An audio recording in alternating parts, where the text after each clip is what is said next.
Fala, Guardiões! Mais um episódio do Arapiraca Digital em parceria com meu amigo William, Arapiraca Podcast. E hoje a nossa convidada é uma doutora, pesquisadora, a bióloga Janice Gomes. Ela que vai falar mais um pouco aí, quem é ela.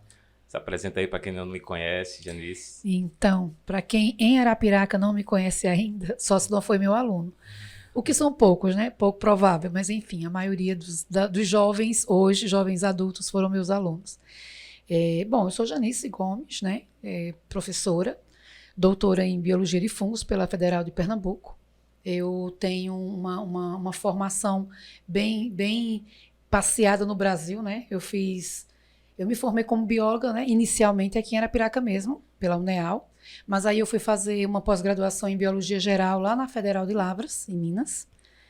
E aí eu percebi que eu gostava muito disso mesmo. E aí eu resolvi fazer um mestrado, alguns anos depois, na Federal de Sergipe. Em seguida, resolvi fazer um doutorado em Biologia de Fungos na Federal de Pernambuco. Quando eu digo assim, decidi fazer, não é só uma decisão, né? É uma construção. Então, eu dei uma boa sorte de passar nesses processos seletivos que não são simples e resolvi fazer e cumprir aí o protocolo. Quantos anos começou essa jornada acadêmica, assim? Olha, a minha jornada... Você tinha quantos anos, no caso? Então, né? quando eu entrei na universidade, e caramba, eu acho que eu tinha 20 anos. Eu acho que eu tinha uns 20 anos. Eu já estou com 45, né? Vou fazer 46. Na verdade, eu lembro que eu comecei a estudar aos 3 anos de idade. Né? É uma coisa que eu gosto muito de estudar. Se eu fosse um pouquinho mais riquinha, enfim, eu teria feito só um caminho de estudo. Mas eu lembro que eu estudava aos 3 anos de idade. Eu ia para a casa da pessoa que me ensinava e normalmente eu chegava lá, demorava um pouquinho, comia o lanche e chorava para vir embora. Mas eu tinha uns 3 anos, então se vou fazer 46, isso deve estar uns 43 anos estudando, pelo menos isso, né? Estudando. E assim, só da graduação para cá, que na verdade, quando eu terminei a graduação na UNEAL, eu acho que como 90% dos recém-formados, né? Na insegurança, se achando incapaz ou despreparado. E aí a minha preocupação era melhorar, era correr atrás. Então eu decidi fazer a pós-graduação em Biologia Geral na Federal de Lavras. E daí dei um tempo, de uns 10 anos, só trabalhando. Eu disse, pronto, agora é ganhar dinheiro, né? Uma doce ilusão, que quase funcionou. Mas aí 10 anos depois, eu decidi tentar um mestrado. E foi muito interessante, porque eu tinha que ler pelo menos 12 livros nessa época, para poder fazer esse mestrado. E cada um tinha umas 400 páginas, né? E aí eu só tinha lido um. E eu disse, não vou. Né? Não tem sentido, não tem lógica de eu ir. E quando eu desisti, né, o amigo que tinha me dado a maior força me deu um puxão de orelha tão grande que eu já tinha feito inscrição, mas eu vi assim, não tenho condição, não vou estar gastando dinheiro com passagem, enfim, vou ficar e na próximo ano eu tento. Na verdade, eu ia fazer uma tentativa. E aí aconteceu que ele me deu um puxão de orelha. 15 anos de sala de aula, tu não sabe de nada, você vai. E eu, muito envergonhada, fui e acabou que consegui fazer uma boa prova. Eu lembro que nesse dia estava tendo um jogo do Brasil, isso foi em 2010. 2010 estava tendo, acho que era Copa do Mundo. E aí a gente fez a prova pela manhã. Se a prova pela manhã for muito ruim, a gente nem faz à tarde. E estava eu e a minha irmã Luciana atender. Se a prova for muito ruim pela manhã, a gente vai embora. Vai embora para Arapiraca, finge que não fez nada e acabou. Só que a prova rolou. A gente sentiu que ia dar, e aí quando foi à tarde, eu digo, agora vamos lá. Só que aí o Brasil perdeu. O Brasil perdeu naquele jogo. E meu amigo voltar para a sala assim, por mim diretamente não, né? Mas tinha muita gente triste. Eu acho que isso foi bom para mim, né? Porque a galera desanimou. E à tarde a gente teve outra prova e deu tudo certo. Voltei e esperei o resultado. Foi aquele de Aracaju? Foi de Aracaju. William, passou lá na frente da casa. Ela foi assim que a gente conheceu você, né? Sim. Ela passou lá na frente da casa da Janaína, tinha lá a faixa também, que ela tinha sido aprovada. Isso. E ela bateu na porta, dividiram o quarto junto. Eu cheguei assim, eu nunca tinha saído da cidade assim, com essa dinâmica. Então, para mim era um desafio, era tão desconhecido que eu fiquei muito assustada. Aí, um certo dia, eu fazendo caminhada, passei na porta da casa da mãe de Janaína. E aí, quando eu vi a faixa, parabéns, Janaína, primeiro lugar, bioquímica da UFES, eu digo, mestrado, eu digo, como assim? Aí eu digo, se essa moça passou no primeiro, se ela foi fazer bioquímica na UFES, se ela vai, então ela vai ter que sair daqui para ir para lá. Ela conhece alguém, se eu não puder ir com ela, ela pode me indicar alguém para estar perto. Vamos junto, eu vou fazer uma amizade agora, porque se dependesse de ir sozinha, eu não iria. E aí eu bati na porta e a mãe atendeu e disse, e aí? Oi, pois não, quem? Eu disse, olha, eu sou Janice, eu também passei na Federal de Sergipe para Biologia, mas eu nunca fui lá, e eu vi na faixa que a sua filha passou, e eu queria saber se ela vai, quando vai. Ah, foi a minha filha, ficou super feliz. Enfim, entrei, conversamos, estamos aí com 12 anos de amizade maravilhosa. E nesse percurso aí não pensou em ser radialista, não? Tem uma voz bonita, né? Então, na verdade, a minha história com a fala e com a escrita, ela é longa. Ela é longa. Eu sempre fui uma excelente leitora. E hoje, eu posso dizer para você que eu já perdi mais de 50% da minha competência vocal, porque eu passei mais de 10 anos na sala de aula, aos berros, né? Porque professor só fala aos berros. E aí, na verdade, a minha vontade era ser cantora. Na minha família tem muitos cantores, compositores. Se tiver uma festa e tiver um karaokê, meu amigo, pronto, sai daí. Eu sou o problema do karaokê. Se realiza. Me divirto muito. E aí, acabei me desenvolvendo, gostava muito disso. E aí, outra coisa, assim, eu fiz curso de teatro quando era mais jovem, né? Eu tinha certa, eu costumo dizer sempre isso, né? Eu tinha certa a minha vaga na Globo. Porque eu tinha um primo de lá e estava tudo certo. Pode vir que, entendeu? Isso foi quando, meu Deus, 93, por aí, 1993. Imagine, quem está nos ouvindo, acho que a maioria nem nasceu. Enfim, e aí eu tinha aquela ilusão, né? Fiz teatro, fiz muita coisa e tal. Os cursos e tudo. Então, quando chegou na hora de conseguir a vaga, de ir, aí o meu pai disse, na época era vivo ainda, e disse, olha, você é muito jovem, vai ganhar o mundo. Não, minha filha, papai vai sentir falta. Resultado, não fui. E acabou se passando. Mas, como eu disse, eu tenho uma família que tem uma veia artística muito forte. E a gente acabou, assim, cada um tem os seus talentos. Você tem até uma irmã que fez uma música. Sim. História? Sim, a Zélia Santi, ela é compositora. E ela, por muito tempo, fez as músicas para Aviões do Forró, para Calcinha Preta. Várias músicas músicas da minha irmã foram grandes sucessos no país, né? Tem uma que fala assim, é linda e se garante no que faz, é maravilhosa, ela é demais. É dela essa letra. Essa letra é da minha irmã. Ganhou o mundo. Eu dancei muito forró nessa. Você é de Pernambuco? Eu sou pernambucana. Conheceu o negão aqui, então, e casou de vermelho. Como foi essa história aí? Conta um pouco aí desse detalhe aí. A história do vestido vermelho, né? Bom, nós éramos colegas de sala de aula, no ensino médio. E a gente 2 anos estudamos juntos. No último ano, na verdade, do 2º para o 3º ano, a gente começou a namorar. E tipo assim, né? Eu era do grupo do CDF, ele era do grupo do Fundão. Tá ligado? A galera do Fundão, né? Aquela de peso. Era nós, não era? Tipo parecido, a Janaína e eu, assim. Mas, pois é. Só que depois a Janaína, no final dos cursos, ela ficou um pouco no Fundão. Pois é. Olha a indução. E aí, na verdade, a gente andava muito a pé, eu morava ali. Eu morava mais ou menos próximo de onde eu moro hoje, que é ali depois do SAMU, por ali, perto da rodoviária. Mas naquela época a gente não tinha ônibus, não tinha moto, táxi, não tinha essas facilidades que tem hoje, transportes e tal. Então era na Canela mesmo, todos os dias, na Canela, da rodoviária para o Quintela, à noite, né? Quintela, rodoviária. E numa dessas idas eu ia, mas sempre ia cedo. E acabou que eu gostava muito de andar no comércio, às 6 e pouquinho, aconteceu várias vezes, de eu passar na rua São Francisco, numa loja de noivas que tem lá. E eu vi esse vestido. O vestido era incrível, mas na época, e a gente não namorava ainda, pouquinho antes da gente começar a namorar. O vestido era incrível, um veludo alemão, uma coisa assim. Eu parava, toda vez que estava na vitrine, eu parava e ficava olhando assim, olhando os detalhes e ia embora. Outro dia eu ia pro comércio, não, eu vou olhar aquele vestido. Mas Seba, não, vou pro comércio. Ia só para olhar o vestido. Acabou que eu comecei a namorar.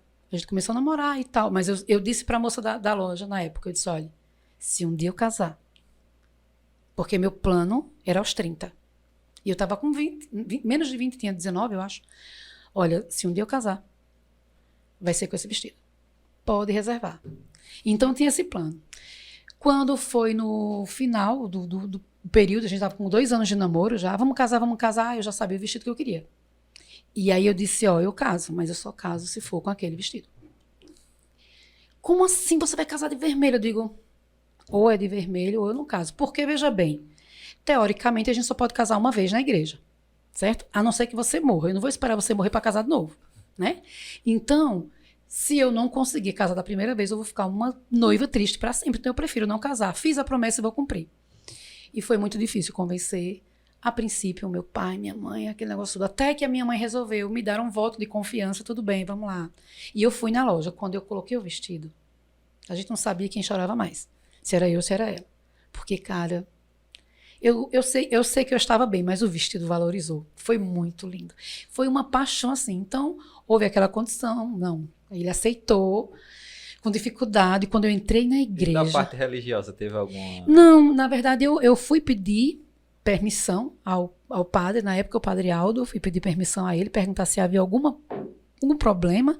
E ele perguntou como é o modelo do vestido, minha filha. E eu disse, olha, padre, é assim, assim, assim. Ele disse, não. Quanto a isso, não é problema, não. Se fosse muito decotado, ou fosse indevido, mas só pela cor, você decide sua cor. Então, assim, eu só precisava que o padre permitisse. O resto tinha que aceitar. E aí Mas naquele tempo realmente era mais chocante do que hoje. Eu acho que hoje ainda era mais aceitável, né? Foi muito, na verdade, foi muito chocante. Para você ter ideia, o vestido nunca tinha sido usado ainda na cidade. E só uma moça de Maceió tinha feito os planos, só que ela fez para uma data próxima da minha. E nessa data próxima, eu ia correr o risco de não ter o vestido para vestir. Então eu disse, cancela o casamento. Cancela na igreja, cancela tudo. Mas vai cancelar. Bom, quando eu entrei na igreja, foi aquele...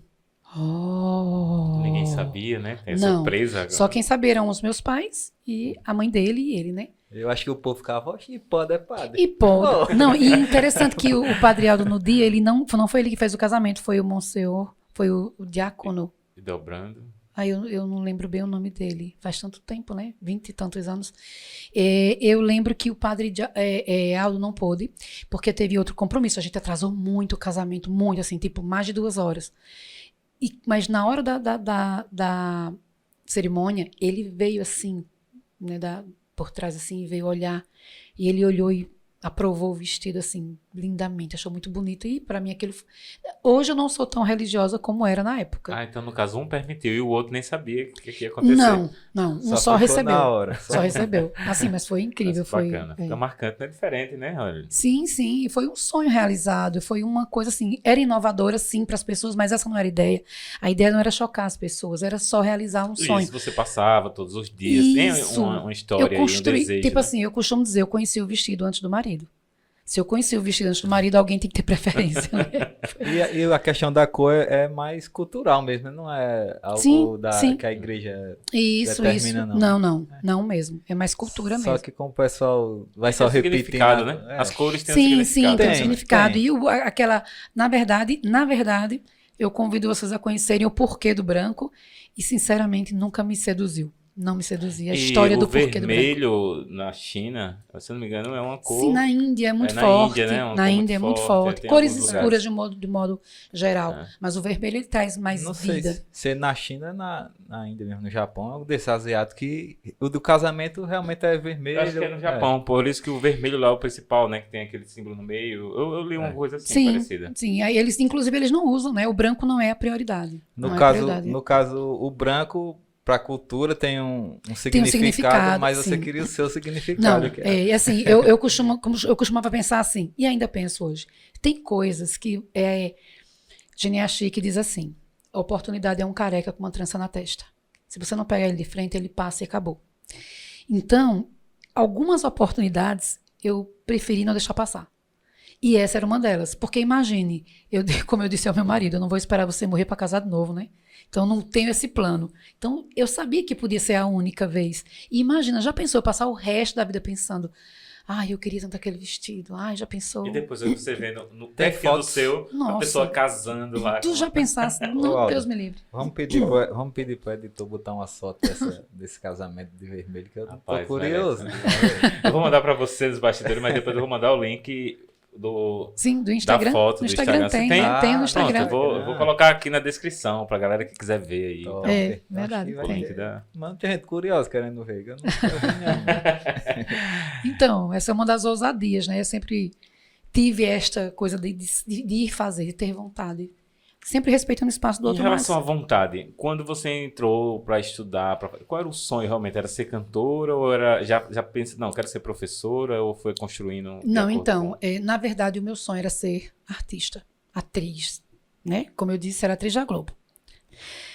Mas aí a vida de quem mora, de uma mulher pobre no Nordeste, não é a mesma perspectiva de uma que já vive no grande centro ou tem outras perspectivas.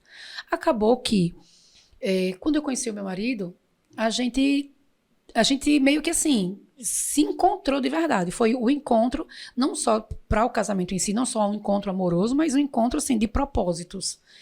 E aí, aquilo ali acabou por sair da minha mente. Eu tive que fazer uma escolha, inclusive ele me fez fazer essa escolha também. Ele dizia assim, não, você vai ter que escolher, porque eu não vou, como é que vai ser? A gente tá casado, e se você for fazer um papel e de repente você vai precisar beijar alguém e eu não vou ficar bem, e não sei o quê. Ele tinha essa preocupação na época, né? E enfim, né? Pois é, e principalmente há 25 anos atrás, né? Isso era muito sério. Bom, enfim, acabou que eu disse, tá bom, tudo bem, eu vou focar em outra coisa agora, né? Vamos focar. Não é que eu não quisesse, mas eu sabia das dificuldades. E eu disse, bom, vai acontecer no tempo que tiver que acontecer. E aí, eu decidi seguir o que eu tinha que fazer naquele momento. E eu sempre gostei muito de estudar, sempre. E naquele momento eu disse, bom, então vou me formar. Agora vou fazer o que eu puder fazer de melhor. Não pude ir para Maceió na época fazer psicologia, que também era um sonho, porque moça de família não ia morar na capital sozinha naquele tempo, né? Parece poucos anos, mas são muitos. E aí eu acabei também abrindo mão disso. Até pelas questões financeiras, né, que também pesavam. E comecei a estudar. Fui para a UNEAL, né, fiz o processo seletivo, fiz o vestibular da época, eram 3 dias de prova, fiz as provas e comecei a estudar e tal. E me descobrindo porque eu gostava daquilo. Mas você sabe que eu não fiz para ser professora. Acontece que quando eu tive a oportunidade de fazer o meu primeiro estágio, no meu primeiro dia de aula no ensino médio, na escola Lions, a minha turma cheia, tal, e aí a coisa foi fluindo, a aula foi fluindo. De repente eu estava tão envolvida que eu pensei, é isso que eu quero fazer para minha vida. Ali, naquele momento, eu decidi que era aquilo que eu queria fazer para minha vida. E depois foi só me formar, estudar, e aí eu segui para pós-graduação em Lavras, né, porque como eu disse, eu saí me sentindo despreparada, e eu digo, não, eu quero melhorar na minha área. Fui para biologia geral. Quando eu terminei, e aí eu já estava, né, com uma filha, e aí, que no caso a minha filha Jordana, que é a mais velha, hoje ela vai fazer 23 anos daqui a pouco. E aí eu digo, não, vamos ganhar dinheiro agora, vamos ganhar dinheiro, vamos trabalhar. E eu trabalhei muito, trabalhava assim, tipo 3 horários, de domingo a domingo. Nunca neguei trabalho, não. Eu começava no domingo às 3, parava no sábado às 9 da noite. E segui. Quando eu passei no mestrado, 10 anos depois, era um grande sonho, porque na época a gente em Arapiraca não tinha essas facilidades que tem hoje. Quem tem hoje, aproveita, porque vale muito a pena. E aí eu decidi fazer mestrado, consegui a aprovação e fiz como deu para fazer. Eu costumo dizer que se alguém, na minha vida, a Janice, conheceu o inferno da vida dela, se o inferno existisse para mim um lugar, seria o mestrado. Se eu pudesse dizer assim, é palpável, seria o mestrado, porque foi muito difícil. Mas depois que eu saí de lá, saí fortalecida, calejada e pronto. E não tinha pretensão de fazer o doutorado nem tão cedo. Também tinha prometido ao meu marido que não faria. Bom, como vocês já estão vendo, eu não cumpri a promessa nem tão cedo. São os filhos, né? Não, esse é o último. Só não esse. Não aguento mais. Aí daqui a pouco... Quando termina, começa de novo. Não chega. Quando vê outra pessoa, outro filho... Não, peraí, mais um. Só esse. Não, esse é o último. Esse é o último. Enfim, acabou que eu passei. E depois que você passa, você não quer abrir mão Porque é muito difícil entrar. Não é fácil fazer esse processo. Eram várias etapas, foi uma construção. Era um mérito meu. E abrir mão daquilo que, na verdade, eu quis a vida toda. Eu sempre quis ser a doutora, a professora doutora Janice. Mas eu sabia que para chegar no doutorado tinha que passar pelo mestrado. E eu só fiz por isso. Senão não teria feito, né? Mas hoje o número de doutorados, eu acho que em Alagoas, mas assim, vamos falar em Arapiraca, é muito pouco ainda, né, Janice? Assim, Olha, pouquíssimo, pessoas, pouquíssimo. Na verdade, Aldo, no Brasil, a gente tem hoje cerca de 0,2% da população. É um número bem baixo, bem baixo. A não ser na hora do concurso, que no concurso aparece doutor de todo Mas é porque hoje em dia, veja bem, justamente porque são poucos os doutores, eles vêm de toda parte. Quando diz assim, vai ter um processo seletivo, porque o Brasil ainda é um país que não valoriza o pesquisador. O Brasil hoje, inclusive nos últimos anos, o Brasil tem sofrido uma fuga de cérebros fantástica. Como pesquisadora, eu falo para você de verdade, eu estou no Brasil ainda, primeiro porque meu marido é um cara que tem muito medo de ganhar o mundo, porque por mim eu já estava longe daqui há décadas, mas sobretudo com essa fuga de cérebros que a gente está tendo, o que para o Brasil hoje não tem valor nenhum, lá fora assim, é pago em euro, em libra, sabe?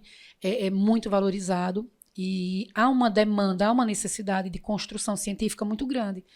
E essa demanda de construção científica, o Brasil, ele agoniza, mas não acompanha, né? E a gente acaba sofrendo. Escola, mas para executar tem que ser lá fora. Tem que ser lá fora, porque assim, sobretudo nos últimos anos, né? Só para você ter ideia, no meu primeiro ano de doutorado, quando eu fui aprovada, na minha área de pesquisa, haviam pelo menos 15 bolsas de pesquisa. Né? Tinham estaduais, tinham federais, mas pelo menos 15. Hoje, na mesma área de pesquisa, em algumas universidades, isso era em todo canto do país, viu? Em todo canto tinha 10, 12, 5, 10, 12, 7, 10, 12, 8. Hoje, a gente consegue uma, eventualmente, duas. Aí você imagina que se você tem 4, 5 anos de números reduzidos de bolsa, isso significa que daqui a pouco o número de doutores vai cair absurdamente. Se cai doutor, cai pesquisa. Se cai pesquisa, cai produção científica. Sem produção científica o país não evolui. A ciência não evolui, a medicina não evolui. A gente viu agora, né, a necessidade de... Nossa, os negacionistas estão aí aos montes, se atropelando, mas o negacionismo vem do despreparo. O despreparo acaba produzindo um banco um montante de pessoas sem qualificação e que questionam o poder da ciência de um modo, assim, inusitado às vezes, né? Inusitado. Mas eu ainda tenho esperança de tempos melhores, de verdade. E digo mais para vocês, se hoje está ruim, difícil, nós já tivemos épocas muito mais difíceis, né? E eu digo, existiu um parêntese de civilidade no Brasil. Esse parêntese de civilidade de 2002, né, que encerrou-se em 2014 por volta disso, ele deixou bons frutos, né, e uma estrutura razoável, que eu não sei se nós vamos conseguir mantê-la por muito tempo, né, porque a gente está caindo muito, mas eu acho que vale o esforço de manter o que se tem. Né? E valorizar, e ainda ter a esperança, porque quando a gente vê muita gente, quando a gente vê os doutores sendo formados e não tendo a oportunidade de receberem enquanto doutores, de serem acolhidos enquanto cabeças pensantes, enquanto determinantes de uma prática científica, a gente desestimula. As pessoas pensam, para quê? Vou estudar tanto, para quê? Vou estudar para 6. Recentemente, eu estava um parênteses interessante, eu estava numa conversa com os meus filhos e tal, e eu falando, olha, eu estou me tornando nos últimos anos eu peguei uma paixão muito grande pela fitoterapia, né? A pandemia trouxe algumas situações para a minha vida que eram incomuns, e eu acabei seguindo, né, descobrindo a minha paixão pela fitoterapia. E pela prescrição, e por suplementação, enfim. E numa das conversas em casa, o meu filho disse assim, eu falei, olha, se der tudo certo, eu ficaria feliz de ter um espaço para atender as pessoas, para acolher as pessoas e dizer, olha, não usa esse remédio não, Usa essa substância aqui que é natural e vai te dar um resultado potencial, progressivo de melhorará. E ele disse, mãe, mas você estudou tanto. Você acha que você se sentiria bem sendo uma doutora por trás de um balcão? Veja, a visão que se tem da diminuição, do que seria a diminuição, que na verdade não é. Não é. Quando você aplica o seu conhecimento, seja em qualquer nível, desde que ele produza um resultado, isso não diminui o conhecimento de forma nenhuma. E a expressão doutor e doutora ainda... Nós temos aí dois limites, né? Ou alguém, e isso é muito comum, você já deve ter ouvido falar, alguém dizer assim, é doutor, mas não diz bom dia ao porteiro. Vocês já ouviram essa frase? Uhum. Minha gente, o que eu já ouvi dessa frase... Porque o doutor é muito o patrão, é o advogado, hoje é o... Né, então, é aquele, isso. É e, na verdade, o doutor é o que tem doutorado. E a gente se acostumou com os bacharéis em medicina, com os bacharéis em direito, com os bacharéis de modo geral, sendo chamados de doutores. Por quê? Porque, fora o decreto de Dom Pedro de não sei quando, né, que, enfim, para mim não é mais válido, mas fora isso, existe ainda um posicionamento social muito forte. Né? Então, vamos lá, eu sou uma doutora. Não faço nem questão de ser tratada como doutora, porque às vezes parece que você pedir ou sentir necessidade de ser tratado como doutora Janice. Mas você é médica? Médico não é doutor. Médico é médico. Né? Mas o hábito da fala nos cobra isso. Né? E por outro lado, eu presenciei situações em que o cara saiu do bacharelado de Direito essa semana. Terminou. Tipo, a pessoa dizer, Janice aqui, bióloga, doutora Janice. Eita, tem como tu dar uma olhadinha aqui no negócio? Eu tô o meu menino aqui, tá com... Tô com a dor aqui, entendeu? O que você acha do remédio e tal? E aí, o cara terminou o bacharel de Direito, o bacharelado, e já abriu um Instagram, né? Doutor fulano de tal. Eu fui ver, o doutor era meu amigo, foi meu aluno. Eu disse, mas esse menino já é doutor? Eu fui calcular o tempo ano passado, tipo assim. Então... faltou a aula de gramática, né? Faltou de português. De português. É errado. Sim. Pela nossa língua, doutor, se for realmente tiver doutorado exatamente. em alguma área. Né? Exato. Mas no meu dia a dia eu vejo isso. No meu dia a dia eu vejo o advogado recém-formado sendo chamado de doutor. Uma gíria e acabou virando tipo, né? Eu vejo virou, e aí, doutor, gíria tudo bem? E aí, sim, chefe? sim. Mas enquanto gíria, eu acho que ela tem um valor. E é importante. Porque eu acho que é uma... Aproxima. Por outro lado, o uso que eu vejo mais comum, pelo menos, ele é um uso que tipo, supervaloriza uma não formação. Porque quando você já antes de você ser doutor, já trata como doutor, você automaticamente, nesse nível, você não está lembrando que tem de fato um nível, que depois daquele são cerca de 6 a 8 anos. Você imagine que o cara termina uma graduação e ele precisa de pelo menos 6 a 8 anos para conseguir um título de doutor. Seriam pelo menos mais 2 faculdades.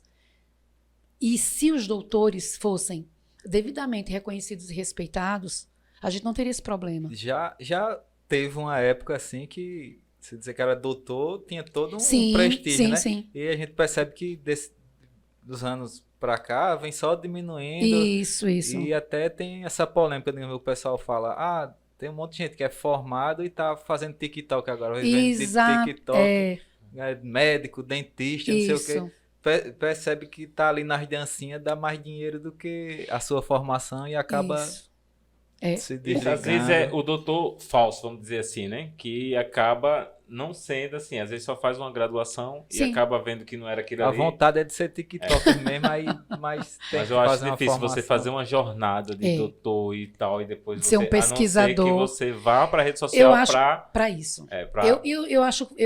Eu acho válido que você, enquanto promotor de uma divulgação científica, porque aí é o ponto. O doutor que vai para a rede social fazer divulgação científica, é isso que a gente precisa. A gente precisa dinamizar a ciência, a gente precisa popularizar a ciência, a gente precisa fazer as pessoas entenderem que a ciência é acessível. Você sabe que quando eu fiz um trabalho, Para quem não sabe, eu passei 5 anos como gestão do Planetário Municipal. Foi a primeira gestão. Depois que inaugurou, você sim, foi a diretora de lá. Sim, foi em 2012. Né? 2012 a gente começou, inaugurou assim, primeiro dia, a gente teve que terminar de lavar os banheiros, passar o pano para poder, né, atender o público. E uma coisa que a gente sempre prezava, né? A gente quer aqui pessoas que tenham um nível, uma qualificação maior. Por quê? Porque eu preciso popularizar a ciência. Eu preciso mostrar para as pessoas que elas têm... qualquer pessoa que queira estar próximo da ciência, qualquer pessoa que queira ser um cientista, ela pode. Ela tem como fazer isso. Ela só precisa realmente querer e seguir os protocolos. Porque a gente criou uma perspectiva de que a ciência é para aquelas mentes, para aqueles cabeção, né? Para o cabeção. O CDF da sala, aquelas mentes mirabolantes, não é. Não é isso. Ciência é para todo mundo. Ciência, ela precisa ser acessível. Mas existe um jogo de poder por trás de tudo isso. Aquela história de conhecereis a verdade, e a verdade vos libertará. Então, quando você domina alguns aspectos da ciência, você é visto meio como poderoso. Você tem um poder na mão, porque conhecer é poder. Por muito tempo, o poder era o dinheiro. Por muito tempo. Hoje, ter dinheiro é muito importante, mas quem tem conhecimento recebe o dinheiro que merece por ele. Então, quando houve uma época que esse conhecimento ele foi usado de forma totalmente inadequada. Ele usava para oprimir. Eu tive parceiros de trabalho que usavam o seu conhecimento para oprimir, que usavam para criar diferença de classe, né? Separatista totalmente, entendeu? E é aí onde está o grande erro do pesquisador ou da ciência. E eu costumo dizer, eu acho que eu cheguei até a falar isso em algum momento para minha orientadora, mas eu falei isso já algumas vezes para alguns amigos. Eu acho que eu percorri essa longa jornada de mais de 20 anos de estudo, 25 anos de estudo, para descobrir que hoje eu sou uma doutora numa área e eu apenas me aperfeiçoei para trabalhar com a educação básica. Por isso, eu amo ser professora. Eu abri mão, né, lá do sonho do teatro, lá atrás, da televisão e tal, por uma coisa que eu amo também. Eu não sabia que eu queria tanto, que eu sabia tanto, que eu gostava tanto de fazer isso, a partir do momento que eu comecei a fazer. E eu descobri outra coisa boa também, né? Vocês estão vendo que eu não tenho dificuldade para falar, e muito. Eu descobri que eu dizia assim, bom, a sala de aula é onde eu vou poder falar e ninguém vai mandar eu calar a boca, né? Porque preciso ouvir. Então, bora lá. Então, era a oportunidade que a gente tinha mesmo de fazer o conhecimento chegar nas pessoas. E hoje eu sinto isso. Eu terminei um doutorado e durante a minha vida toda que eu fui, não, eu vou fazer o doutorado, porque depois eu faço um concurso, depois eu vou dar aula na federal, depois... Hoje eu não quero mais a federal. Não quero. Hoje eu não tenho nenhuma pretensão de fazer nenhum processo seletivo para nenhuma universidade. Por quê? Primeiro porque eu teria que ganhar uma fortuna. Tem que ser um dinheiro que me corrompesse para ir lá para dentro. Porque tem que ser muito dinheiro. É muito difícil fazer a pesquisa, a ciência, a educação em nível superior. É muito difícil. Você tem que trabalhar com pesquisa, com extensão e ensino. E é muito, isso é muita coisa. Mas também cria uma ilha. Cria uma ilha. Por quê? Porque o nosso aluno, e eu digo por mim, eu cheguei no mestrado, eu posso dizer claramente, eu me sentia uma analfabeta funcional. Eu cheguei no mestrado, parece estranho dizer isso. Como é que você chega no mestrado dizendo isso? Mas eu cheguei no mestrado analfabeta funcional. Eu não tinha ideia do que era estudar. Eu sabia o que era ensinar. Isso eu aprendi rápido e eu não tenho, quem me conhece sabe no particular, eu não tenho falsa modéstia, isso é uma outra característica minha. Eu cheguei no mestrado, eu sabia muito bem da aula, eu trabalhava muito bem, sempre trabalhei com muita paixão, então isso ajuda. Mas estudar, cara, é difícil. Mas faz sentido, porque assim, ensinar é uma vocação, né? Estudar, sim, a pessoa... Isso, você estuda porque é obrigado a estudar. Eu digo por mim assim, o desejo de conhecer é muito bom. Conhecer é muito bom. Mas o conhecimento, ele é o resultado do esforço do estudo. de algum estudo, qualquer estudo, e todo conhecimento é válido. Não tem nenhum mais importante do que o outro. Os conhecimentos, eles se cruzam e eles se casam e são interdependentes. Aí sim. E hoje eu descobri isso. O que é que eu quero fazer para a minha vida? Eu quero usar tudo o que eu aprendi para facilitar a vida das pessoas que precisam aprender alguma coisa, sem precisar esperar terminar uma faculdade, terminar uma pós-graduação, para poder aprender como estudar ou como aprender alguns conhecimentos. Quero fazer isso antes. Quando você ensina, você aprende mais, né? Nossa. Acho que a melhor forma de aprender é ensinando. Né? E uma coisa também assim que a Janice comentou aí de popularizar, de tentar chegar mais, digamos, os doutores conseguir, né, se mostrar a importância do doutorado, de ser um doutor em uma área. Eu acho que o que ilustra bem é o que aconteceu com a filosofia, né? Com o Pondé, o Cortella, né? Sim. Eles usaram bem as ferramentas do digital para alcançar Karnal, todos, né? Usaram muito bem esses anos agora recentes e conseguiu levar muitas pessoas, né? Chegar a filosofia numa coisa mais popular. Espalhar, né? Conseguiu usar uma linguagem que, mesmo não sendo uma linguagem tão simplória, mas é uma linguagem que é acessível. Ela não é simplória, mas ela é acessível. Ela é uma linguagem, mas, por outro lado, os meios de comunicação também oportunizaram o contato, porque a filosofia, e eu digo pelo tempo que eu estudei, ela quase que sempre foi isso. Ela quase que sempre foi isso. Mas a gente não tem a oportunidade de levá-la para as ruas, como a gente tem hoje. Então, por quê? Justamente porque a academia era que dava a filosofia. E nem todo mundo entra na academia. Na hora que a filosofia teve a oportunidade de sair da academia para ir para a praça, aí a coisa aconteceu. Aí nesse ponto, tem muita gente interessada na praça, na comunidade. Eles querem saber, sim. E, inclusive, esse querer saber é o que favorece com que os espaços, não só em Arapiraca, mas em vários lugares do país e do mundo, estejam evoluindo no que a gente chama de ensino não formal. Né? Esse ensino não formal, ele é uma estratégia que favorece a qualquer público ter contato com qualquer tipo de conhecimento que lhe interesse. E cada um vai para o que lhe interessa, porque existem muitos conhecimentos, existem muitos espaços, e tem espaço para todo mundo. E você que pensou já em ir para outro país, qual país você acha que lhe... Olha, cabeça, pessoal, assim, com essa característica uma de curiosidade também. Cientistas. O doutor, ele necessariamente tem que dominar alguma outra língua? É pré-requisito para poder se formar? Então, sim, não. Né? Sim e não. Por que sim e não? Não é que a gente tem que dominar a língua, mas a gente tem que ter o contato, né, sobretudo com o inglês. O inglês se tornou a língua universal. Né?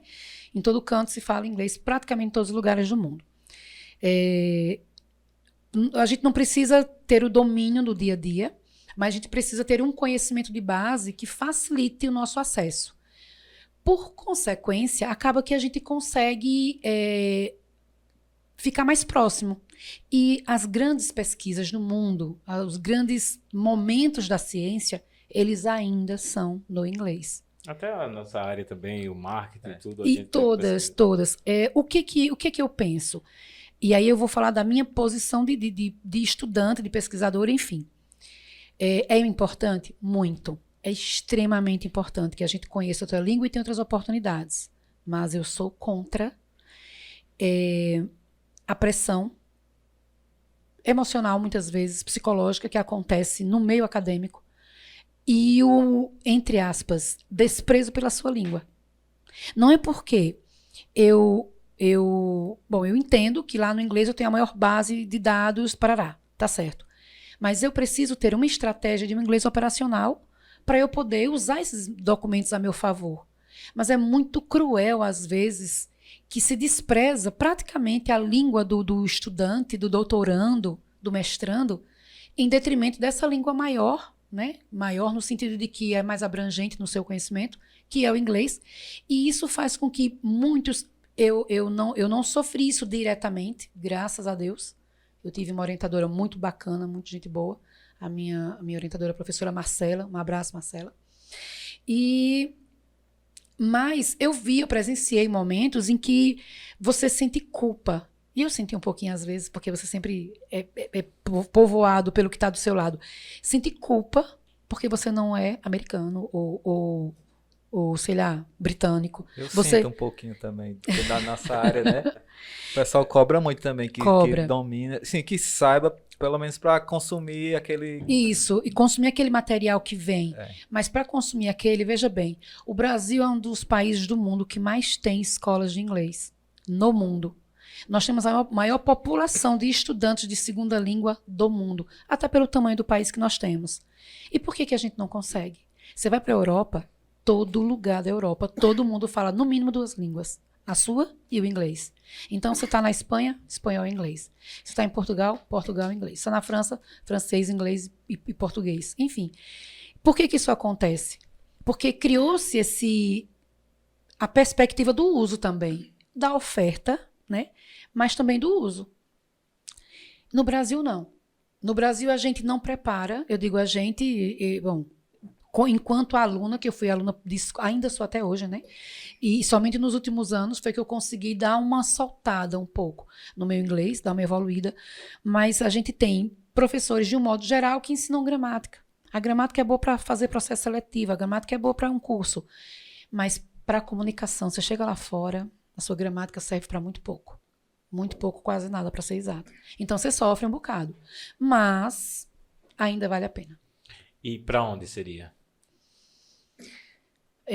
Eu acho que, para começar devagar, de verdade, eu iria para Portugal. Você foi a passeio, não foi lá? Fui. Já estive 2 vezes em Portugal. Uma foi breve e a outra foi por um tempo maior. Mas o meu país de alma, assim, de essência, é a França. Eu costumo pensar e dizer que eu acho que eu sou francesa e nasci aqui por acaso. Eu reencarnei aqui meio que por acaso, assim. Eu não sei se vocês sabem, mas existem umas teorias, assim, espiritualistas. Existem umas teorias que falam que o Brasil seria, vamos dizer, a pátria, né, do mundo, enfim.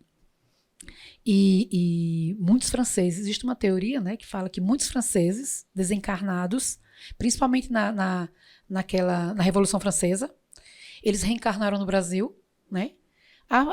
Com o propósito de cumprir algumas etapas. Bom, para quem acredita, obviamente, né? Porque só existe para quem acredita. E eu acredito. Então, assim, nós temos no Brasil uma grande comunidade francesa reencarnada. E eu acho que, eu desconfio seriamente que eu sou uma dessas almas. Para ser mais exato, 1822. Você já vem pensando, você é espírita? Como é a sua religião? Então... Ou ainda está... Hoje... eu não tenho uma definição religiosa. Hoje eu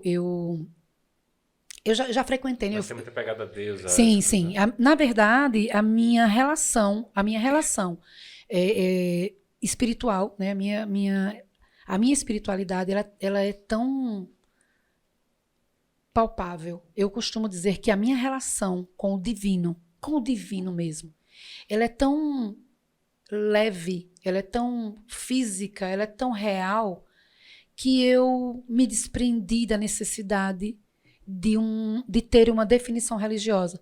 Porque nenhuma definição religiosa para mim hoje, porque amanhã pode mudar, eu não tenho compromissos com a Janice do passado. Então, a cada momento eu sou a Janice do passado. A cada momento eu sou a Janice do futuro. Então, nesse momento, eu não sinto necessidade religiosa de responder por uma religião, de ter um nome religioso. Entendi. Mas o meu vínculo espiritual, ele se fortaleceu de um modo tal que a minha base científica, por um momento, quase ficou abalada. Mas Galileu diz uma frase assim. Louis Pasteur. Louis Pasteur diz assim: um pouco de ciência me afasta de Deus. Muito me aproxima. E eu descobri que, na verdade, a minha base espiritual, ela é uma bela de uma pesquisadora. E dá tudo certo. Combina demais. Nossa. E as suas pesquisas, que foi com aqueles fungos que você ia pra praia, faz parte do seu doutorado ali? Sim. Mas concluiu já? Então, foi, né? Eu concluí, né? Eu fiz, na verdade, o meu trabalho foi foi com líquens de manguezal, né? Na biologia de fungos, na UFPE, a gente tem várias áreas. E a minha foi líquens de manguezal. Na verdade, eu sou a única pesquisadora em líquens de manguezal do Nordeste brasileiro. Nós temos a última pesquisa, talvez a primeira, né, que foi feita, a primeira pesquisa oficial que foi feita foi por Marcelo Marcelli no sul do país, no sudeste, sul e sudeste. E isso, acho que 82, uns 30 anos atrás. E quando eu pensei no doutorado, eu pensei assim, poxa, eu quero entrar no doutorado, mas para entrar tem que ter um projeto. Se o projeto não for bom, você não entra. E para mim, um projeto bom era um projeto que desafiasse o padrão, que fugisse ao padrão. E eu pesquisei muito, e o que fugia ao padrão era entrar no meio do mar, praticamente, procurando líquen. E aí eu fiz a proposta, criei o projeto de trabalho para a minha banca, né? Fiz com a orientação da minha orientadora Marcela, e aí fomos construindo. E eu apresentei, e assim, foram muitas perguntas, mas deu tudo certo, passei, e aí eu fiz todo o Nordeste, né?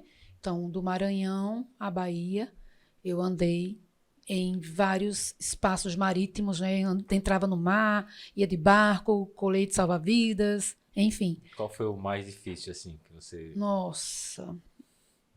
Olha, eu acho, vários foram difíceis, porque a gente às vezes tinha que entrar muito no mar e dava um pouquinho de medo. Mas eu penso que o mais difícil mesmo foi o de Alagoas. Por quê? Porque eu fui com uma equipe um pouquinho maior do que precisava. Eu ainda não tinha experiência, foi meu primeiro ponto de coleta. Eu entrei bastante para o mar, para a parte marítima, porque a gente tem o mangue. O mangue é uma área de transição entre o mar e o continente, né? E nesse espaço de transição, eu tinha pelo menos 3 pontos de coleta. Um era mais para o continente, um era intermediário e um mais para dentro do mar. E quando chegou no ponto mais dentro do mar, na metade do caminho não tinha ninguém de colete. Eu descobri que uma pessoa não sabia nadar. Aquilo me deixou tão nervosa. Por quê? O barco era pequeno. Eu senti que o barco estava mais pesado do que deveria. E confesso para vocês, assim, foi tenso. Chegamos no destino. O mangue dentro assim do mar, ele é difícil de se deslocar. Ele é muito difícil. Você põe um pezinho, vai a perninha, né? Então você fica lá, ou você está escorregando e caindo nas raízes, e isso era muito comum, ou você está ficando soterrado, né? Tá meio aquelas areias movediças. Inclusive, no Ceará teve um momento que eu fiquei presa no manguezal, e aí o rapaz teve que voltar. A gente sempre tinha uma pessoa para guiar, sempre alguém que conhecesse, a gente nunca ia sem orientação, né? Procurava saber antes, chegava na borda, né, dos barqueiros e encontrava alguém bacana, eles levavam a gente. E num desses momentos eu não estava longe, estava próximo, mas acabou que eu fiquei presa mesmo, não conseguia. A Jospécie prenderam e fizeram um vácuo, e aí você não consegue se deslocar. Qual é o risco? Dependendo de você estiver, a maré pode subir. E se você estiver despreparado, se tiver sem alguém que conheça o local, os acidentes podem acontecer. Inclusive em Alagoas já aconteceu um acidente com jovens que acabaram sendo pesquisadores também, acabaram falecendo. Então isso gerou muita tensão, porque foi o primeiro mesmo. E no primeiro estava tudo errado. Depois, Sergipe, Pernambuco, Piauí, Ceará, né, Paraíba, Bahia, todos os estados, então a gente vai pegando o manejo, vai sabendo qual é a área melhor, qual é o barco mais bacana. Aí eu já comprei colete salva-vidas, aí já tudo certinho, né? Então, a gente buscando estratégias. E deu, assim, na coleta em si, graças a Deus, com muito, muito trabalho, e com o meu fiel escudeiro, que só aconteceu porque ele me acompanhou, que foi meu marido. Ele depois da primeira, ele disse, não, ele foi na primeira comigo, né? Não gosta de praia? Ele, não gostava nada. Né? E aí ele disse, não, eu vou acompanhar, porque era a primeira, depois você vai só. Depois da primeira ele não conseguiu me deixar ir só. Ele disse, não, você não vai de jeito nenhum, agora eu vou com você. E ele me acompanhou, era o meu mateiro marítimo. Me acompanhou em todas as coletas. E é um trabalho pesado e difícil. Então, se ele acompanhou tudo, é doutor também, né? Então, É doutor. então eu sempre dizia a ele, ele merecia pelo menos uma Doutor menção assistente. honrosa. Se for na linguagem do povo, ele é enfermeiro, né? Pois é, pois é. Mas eu dizia isso a ele, poxa, eu só tenho pena porque o título só vai sempre, não posso nem rasgar para te dar um pedaço. Mas ele aprendeu muito. Chegaram momentos em que eu não conseguia fisicamente ter acesso, e ele, cara, super treinadão, e ele ia embora e, sabe, esse aqui tá bom, olha, ele olhava assim, marcava bem, eu digo, mas a distância, ele, já medi, a distância é essa, eu digo, então tira. E era assim, ele fez muita coleta Que massa. em pontos que eu não consegui chegar, e ele foi providencial. E hoje, quais são as novidades dos projetos? Como é que você está trabalhando? Então, assim, hoje eu estou atuando na Secretaria Municipal de Educação de Arapiraca, né? Hoje eu atuo num núcleo que a gente chama de núcleo de ensino em espaços não formais. Justamente por isso, porque o nosso ensino não formal está muito fortalecido no município, ele já acontece há muito tempo, mas não tinha esse nome. Ele acontece, mas ele não era, como é que eu posso dizer, reconhecido dessa forma. E aí, quando eu voltei agora, a convite do prefeito, eu vi que, quando eu estava no planetário, eu fazia aquele trabalho, mas era um trabalho de um gestor em um centro de apoio. Nós temos 6 centros de apoio, né? Um para ser inaugurado e em processo, mas 5 já atuantes. Mas eu era de um. Na hora que eu voltei para cuidar desses espaços, eu comecei a perceber que a dinâmica do que a gente construía lá no planetário na época podia funcionar muito bem nesses outros. E aí eu disse, não, vamos ver o que é que a gente pode encaixar para fazer divulgação científica nesses espaços e fortalecer o ensino não formal. E aí foi quando a criação do núcleo aconteceu. Hoje o nosso trabalho mesmo é de fortalecimento dos espaços, dos centros de apoio. Essa semana eu já estava articulando com os parceiros a construção, a produção de um periódico, né? Nós vamos tentar fazer com que essa divulgação científica aconteça ainda mais fortemente, né? E, enfim, para a construção do processo educativo, hoje a gente entende que a educação científica, o letramento, que a gente chama de letramento científico, que é o acesso ao processo da ciência, ele tem que ser mantido e ofertado, né, para muita gente. Ele precisa estar à disposição. E um projeto particular que eu tenho, aí estou amadurecendo a ideia, é de fato também a criação de um podcast que trate de educação, que trate de letramento científico, que trate de educação científica, que trate dessa divulgação, do acesso, para que as pessoas percebam que o que elas fazem é ciência também. Para que a ciência fique visualmente, claramente à disposição das pessoas. Porque se a gente não desmistifica, as pessoas vão continuar achando que o cientista, aquele loucão de cabelo assanhado, de roupa branca e com óculos transparente, que fica correndo nos corredores segurando um vidro, todo mundo consegue imaginar isso, né? Quando a gente fala isso... Muita gente já fala, né? Ah, cientista. Cientista. Assim, quem é um cientista? Ai, é um cientista. Aí o cara bota um óculos. O cara já pensa no Hulk, né? Isso. Isso, daquele, né? O médico e o monstro e tal. Na verdade, não é. A ciência ela é pura e simples, como acontece no dia a dia. Você vai lá, você vai comprar um pão. Você chega aí em um desses atacadistas grandes, você vai comprar um pão. Você já sabe o que você quer, mas você não sabe se é bom. Aí você chega lá, tem vários pães. Aí você olha, você aproxima o rótulo, você lê os ingredientes, você cheira. Você faz toda uma percepção. Cara, isso é investigação científica? Sim. A investigação científica ela é muito mais simples e vivida no nosso dia a dia do que se imagina, do que se pensa. Aí o cara diz assim, Aldo, essa cerveja é melhor do que esta ou esta é a melhor? A, B, C, D. Você cheira, você busca o sabor, você se concentra no que você está sentindo. Aí você dá um tempo, prova outra, aí você faz aquele processo, reflete. Essa percepção, está dizendo, não, essa aqui é melhor. Por quê? Porque essa é assim, assim, assim. Você começa a descrever Veja, você teve... Não deu dor de cabeça, não tem Isso, faz até o pós, né? Pesquisa. exatamente. As conclusões da pesquisa. Tem uma introdução, tem uma metodologia, tem uma justificativa, tem os resultados, tem a análise do resultado. Isso é ciência. Mas como nós temos a ciência, por muito tempo, usada como arma de submissão, eu sei, você não sabe. Se eu sei e você não sabe, você torna-se relativamente inferior. Porque esse poder, né, que o conhecimento traz, ele assusta quem não tem. Né? Quem acha que não tem. Ou quem não entende. E quando a gente consegue ter, a gente sempre... Aí vê o outro que... eita, já não sei, tem que estudar, né? Isso. Acontece muito isso. Eu acho que eu vou dizer uma coisa para você que eu falei ontem pro meu filho. Aí ele disse, mãe, eu já percebi que eu não sei de nada. Eu disse, parabéns.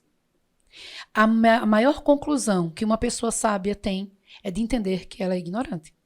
E quanto mais você estudar, meu filho, você pode ter certeza que a única coisa que você vai descobrir é o tamanho da sua ignorância. Porque é isso que acontece. No fundo, dá um meio vazio, assim, sabe? Chega uma hora que dá uma loucura. Você pensa assim, meu Deus do céu, eu não consigo aprender nada. Quanto mais especialista você fica, mais você vai dentro da essência do elemento que você trabalha, mas você se sente pequeno diante daquilo, porque o conhecimento, ele... Mas eu acho bacana, assim, eu acho que você que ensina, aí você vê que quantas pessoas precisam do seu conhecimento. Porque tem gente que só aprende, mas não ensina ninguém. Que é aquela coisa, mas eu sei. Isso. E aí sempre acha que não sabe nada, porque sempre vai ver alguém que sabe mais que sempre, ele. Sempre tem alguém. Mas se você não tiver aquele grupo que você está ensinando a eles, que aí... Você precisa ensinar o básico. Tem um monte de gente que não sabe nem o básico. Isso. É como você disse, 2% são doutores. Isso. E para chegar lá, você tem que saber o básico. Então, tem muita gente faltando o básico. E eu acho que essa é a grande sacada da minha profissão, de ser professora. Eu costumo dizer que o professor, sobretudo educação infantil, por exemplo, eu não tenho talento para educação infantil. E eu acho incrível quem tem. Porque você imagine que uma criança, ela é mandada para a escola sem saber ler, sem saber escrever. Dali a pouco, essa criança está lendo e escrevendo. Isso significa que ela passou a enxergar um mundo que ela não enxergava. E eu costumo dizer assim, que quem ensina uma criança a ler, na minha visão de educadora, é como se ensinasse um cego a enxergar. É como que conseguisse treinar uma pessoa para ver o mundo com uma realidade. Tem uma frasezinha que é bem clichê, a gente vê sempre por aí, que diz assim, o risco que você corre por não saber ler é ter que acreditar no que lhe dizem. Claro, a verdade está ali, de um modo geral, acessível, mas você consegue chegar nela, aprender a ler lhe dá grandes oportunidades. E quando a gente vê um aluno, eu sempre encontro alunos em consultórios, né? Tipo, endócrinos, dermatologistas, advogados, doutores de outras áreas, enfim. Professor e tal. E eu, na época, eu era professora de genética, então, assim, eu cheguei esses dias, encontrei um médico, tive a Covid algumas vezes, e aí um dos médicos, quando cheguei lá para atender, eu disse, Hilton, é você? Aí ele, oi, professora, tudo bem? Que bom a senhora aqui. Eu digo, então, é bom que eu esteja aqui só para lhe ver, mas o motivo não é bom. E ele disse, professora, não esqueça o seu azão-azinho. Professor, e aquele azão-azinho? Fisioterapeuta, todos eles, no Senfra, inclusive, os meninos que me trataram. Professora, aquele azão-azinho do inferno. Então, assim, o prazer de você saber que alguém se construiu passando pela sua contribuição de construção, dá um orgulho, assim, absurdo. Assim, eu acho que é um orgulho do que não é meu, mas foi construído com a minha contribuição. Isso é muito bom. Às vezes eu tinha o meu negócio e eu ensinava, né? Eu pensava, mas tu vai ensinar, daqui a pouco esse cara vai ser seu concorrente e tal. Eu disse, mas que seja, mas eu vou ter o orgulho de dizer quando esse cara for melhor do que eu, dizer, mas quem começou a ensinar foi eu. Isso, né? fui eu mas que se dei. eu não tivesse ensinado, ele ia aprender de qualquer jeito. Poderia ser com outro. Isso. Então eu tenho a oportunidade o de mérito. fazer parte Isso. daquele início. Eu acho que é o interessante. Olha, outra coisa, Alda, assim, o conhecimento é uma das grandes coisas que quanto mais você divide, mais você multiplica, né?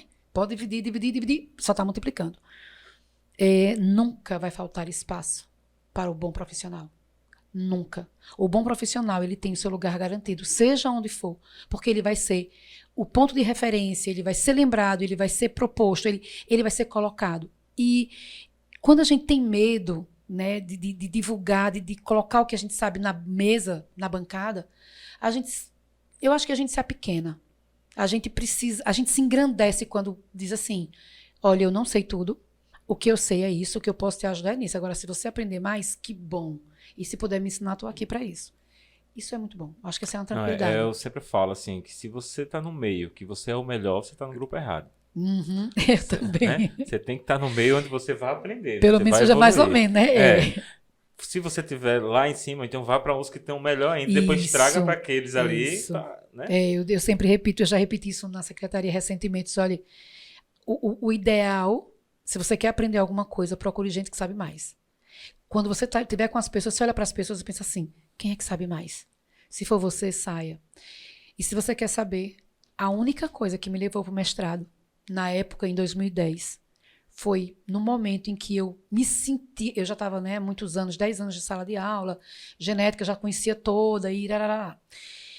Eu pensei, meu Deus, eu preciso evoluir. E aí eu comecei a procurar uns colegas para dar curso, informações, mas na dinâmica da programação de atividades, de conteúdos, eu já tinha ido mais longe em várias etapas.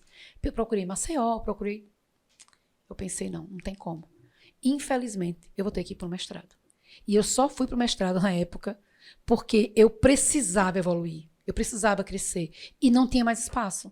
Não tinha mais ninguém em Arapiraca que pudesse me ensinar alguma coisa na minha área. Porque eu já estava no nível de conhecer tudo que eu tinha que conhecer. Mas aquilo era pouco para mim.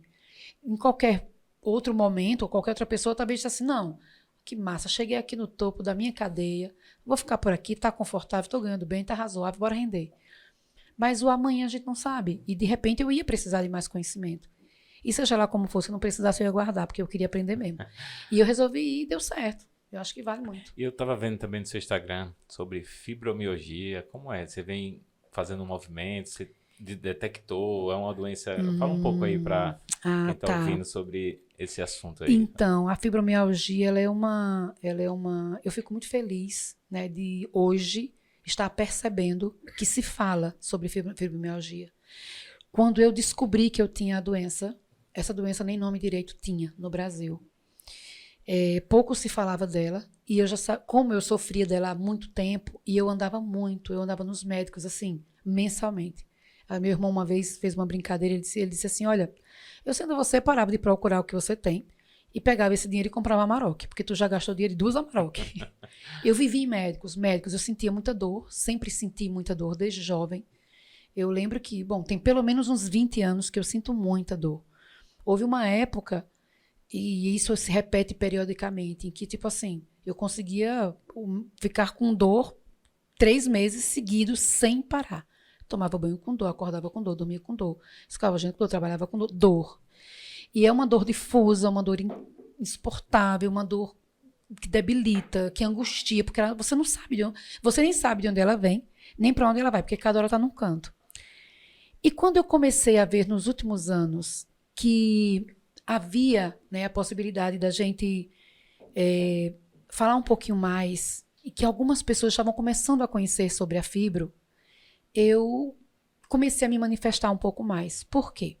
Depois de década, mais de 10 anos, tentando descobrir o que eu tinha, não conseguia, os médicos não conseguiam.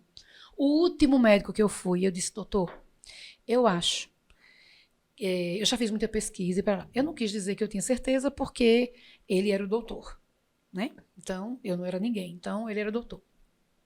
Eu disse, olha, doutor, eu acho que eu sei o que eu tenho, mas eu preciso de alguém para me ajudar no diagnóstico. E o que é que a senhora acha que tem?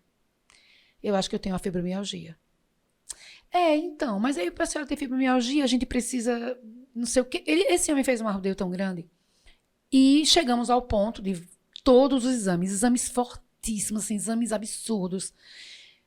Tudo de boa, nunca tinha nenhum problema, estava tudo certo. Eu digo, não pode. Como é que tá tudo certo e eu tô morrendo de dor? Tá tudo certo e eu não consigo pegar num copo. Houve uma época da minha vida que eu não penteava mais os cabelos, a minha filha que penteava os meus cabelos.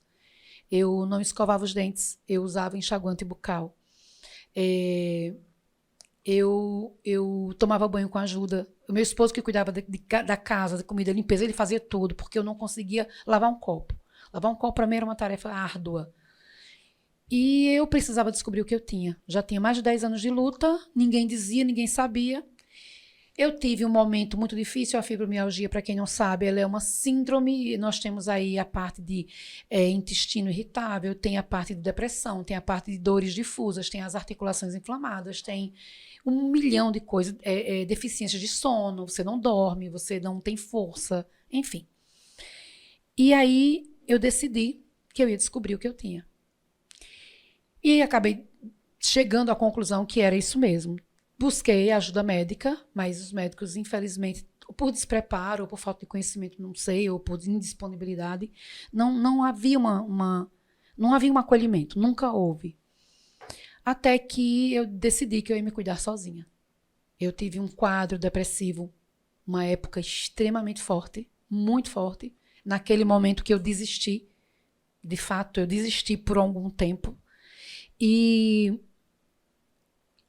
a minha negociação espiritual, ali ela se fechou, né? Porque ali se consolidou. A minha negociação espiritual foi a seguinte: eu não quero seguir mais. Por mim, a minha jornada acaba aqui. Mas como eu não posso fazer isso sozinha, o senhor, por favor, resolva. E a nossa negociação foi a seguinte: você fica, mas você vai fazer o que você considera correto. Para quem acredita, nas nossas conversas com os nossos mentores, anjos da guarda, enfim, como queiram chamar, eu cheguei nessa conclusão. Nós chegamos juntos a essa definição. Eu só seguiria se eu soubesse pelo menos o caminho. Não queria nem companhia, eu podia ir só, mas eu queria saber o caminho. E aí o caminho foi esse: você pode fazer o que você acha que é certo. Naquele momento eu me desprendi de toda a medicina padrão. A medicina tradicional, ela nunca respondeu à minha necessidade. E eu passei a fazer o que eu achava que era certo, mas que eu nunca havia feito, porque a cobrança de não fazer o que o médico manda é muito pesada. Você já foi ao médico? Por que você não faz o que o médico manda? Mas o médico disse que você não fez. Mas o médico, porque ele que sabe. Eles não sabiam. Ninguém sabia. E eu comecei a fazer. Cara, no meu pior estágio, eu estava assim, eu tinha 40 anos, mais ou menos. Eu estava com quase 90 quilos. Eu estava desnutrida, obesa e desnutrida. Não sei se vocês conseguem imaginar isto. As dores eram absurdas. Eu quase nem andava direito. E eu decidi fazer o que tinha que ser feito. E eu fiz o que eu acreditava que era o certo. Em poucos meses, assim, uns 10 meses, eu consegui controlar a dor. E quando eu controlei a dor, eu já estava um pouco mais nutrida. E aí eu consegui começar a parte de atividade física, porque antes eu não conseguia nem andar direito. E a coisa foi acontecendo. Em 3 anos e meio, eu perdi 16 quilos. Desinflamei completamente. Fiquei muito bem nutrida, forte, de boa. E assim, eu costumo dizer que aos 40 eu tinha 80. E aos 43 eu estava com 28. Então eu consegui tratar a minha fibromialgia de um jeito espetacular. E foi a melhor coisa que eu fiz, porque em seguida veio a Covid. E eu estou certa que se a Covid tivesse vindo naquele período, antes de eu descobrir, eu não teria conseguido resistir a ela. Mas assim, hoje a trazer a fibro para a discussão no meu Instagram, no dia a dia, com as minhas colegas, foi uma forma que eu achei de ajudar várias colegas que não sabiam, elas não sabem. As pessoas não sabem, por incrível que pareça, ainda é um assunto muito pouco falado e pouco discutido e ainda tratado com medicações muito pesadas na medicina tradicional. O que é que disseram mais para você? O que é que você tinha antes de dizer que era a fibromialgia? Eu teria síndrome do túnel do carpo, por exemplo, que eu passei uns 6 ou 7 anos usando aquelas talas e tal, tinha muita dor. Então, assim, eram dores articulares. Mas os exames não acusavam nada, era só clínico, né? A definição era clínica, mas não havia nenhum nome, não havia. Olha, Janice, você tem essa doença. E essa doença, sabe, não tinha. Eu lembro que quando eu comecei a dirigir, mais ou menos há uns quase 20 anos atrás, não, menos, tem uns 12 anos atrás, quando eu comecei a dirigir, eu comecei a sentir os pés. Então, eu sentia o meu problema era nas mãos, porque era professora, dava aula os 3 horários, então era muita pasta, muito livro, muita caneta, muito giz, muito lápis. Então, eu sentia muitas dores superiores. Quando eu comecei a dirigir, eu comecei a sentir muitas dores nos pés. E aí, a fisioterapeuta da época, ela dizia que eu fiz milhares de tratamentos, né? E ela disse assim, olha, você tem uma tendência a encurtamento. E essa tendência a encurtamento, ela não é só nas mãos, não, ela está nos pés também. E agora eu descobri que essa tendência a encurtamento está nos quadris também. Na verdade, com a idade, se eu não me cuidar, eu vou terminar, como diz a minha mãe, com um maracujá de gaveta, né? Todo enrugadinho. Você vai diminuindo. Aquela doença onde as pessoas vão realmente diminuindo de tamanho, porque vai havendo um encurtamento. Então, assim, muita suplementação que consegue fazer um efeito de rejuvenescimento fisiológico maravilhoso. Eu rejuvenesci, assim... Nos últimos 5 anos, eu rejuvenesci 15 anos por suplementação. Porque a medicação, ela acaba com qualquer pessoa, ela é muito pesada. Esse processo que você fez, ele dá para replicar ou cada pessoa responde? Dá para replicar. Na verdade, nos últimos meses, eu comecei, inclusive, a fazer um atendimento, vamos dizer assim. Hoje eu já faço alguns atendimentos com umas colegas. É uma coisa, eu como doutora na biologia, como bióloga, né, como registro, né, que eu tenho registro de bióloga e tal. E as minhas formações, né? Então eu tenho feito muitos cursos. E né? com a experiência E com a experiência da vivência. Por quê? Por exemplo, eu não estava muito bem, e eu precisei ir ao médico pós-Covid e ele me passou pragabalina. Pragabalina é uma substância que é usada para, por exemplo, epilepsia, fibromialgia, irarará. Acontece que só de efeitos colaterais, a pragabalina tem mais de 15 efeitos colaterais. E aí você fica bom de uma coisa, que eu não sei do que é que você fica bom tomando aquilo, porque eu não descobri ainda, mas você fica ruim de muita coisa.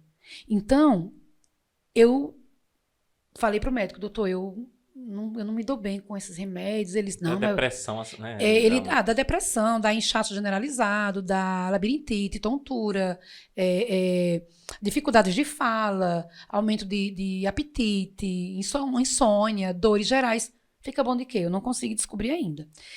E eles, não, mas você está precisando muito. Eu tomei um tempinho, fiquei bem mal, parei por conta própria, porque, enfim, foi a terceira e última vez que eu voltei a fazer o que a medicina padrão definia para fibromialgia. Eu me permiti confiar mais uma vez. Mas, se eu uso um magnésio de malato, eu fico muito bem, obrigada. Eu consigo fazer um relaxamento muscular muito potente.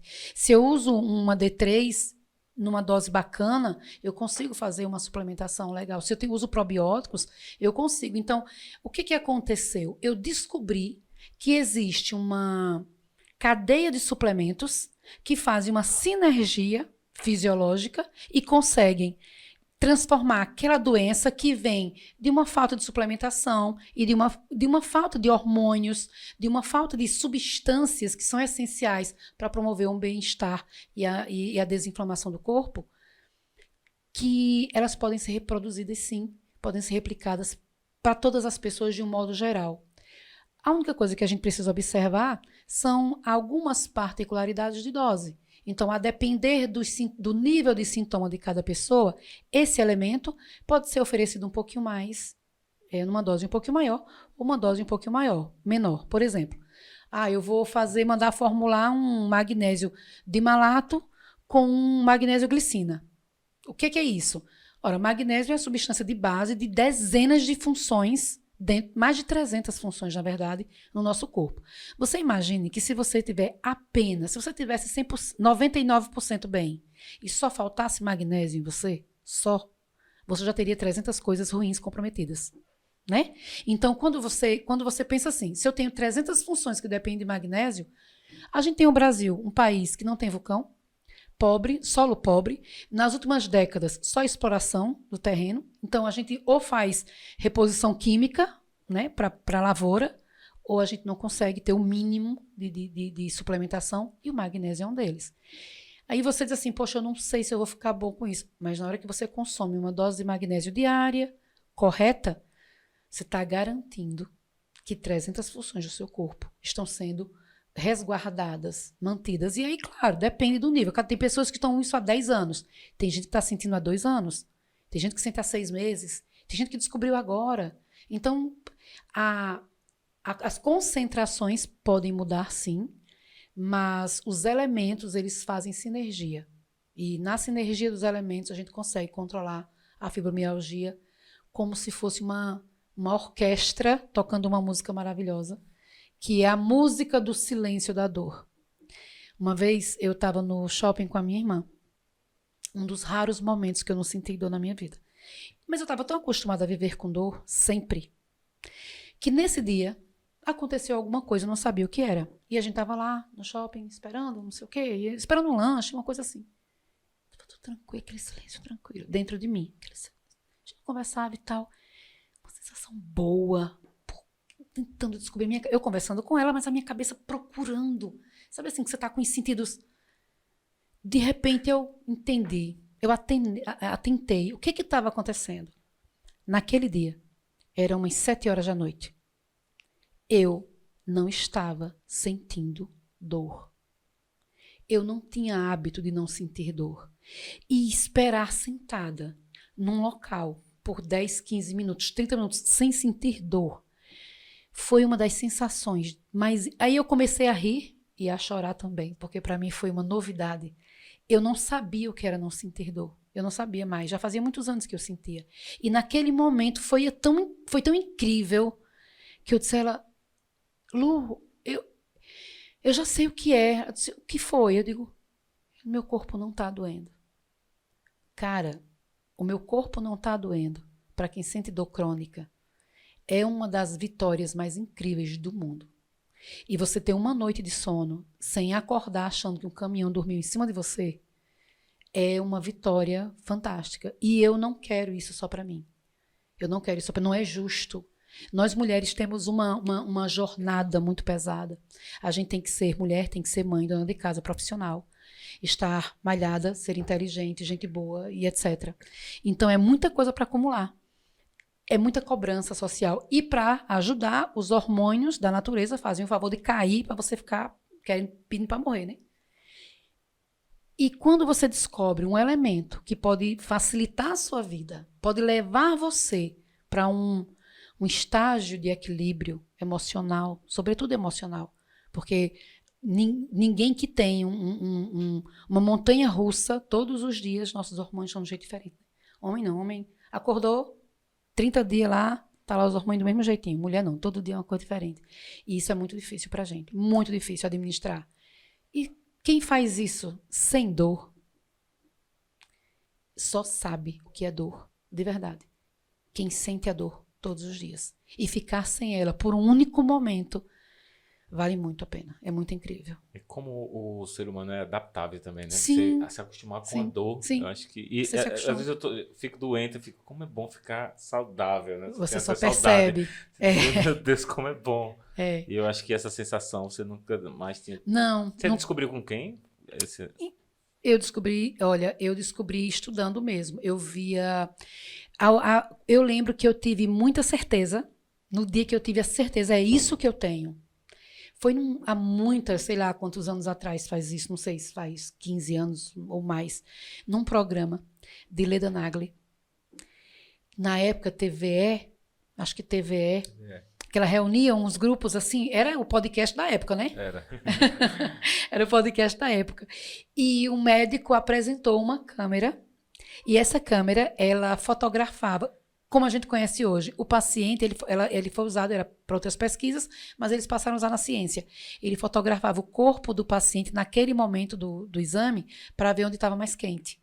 E aonde estava quente, que é aquelas lentes de calor que a gente conhece tanto hoje, mas na época não era comum.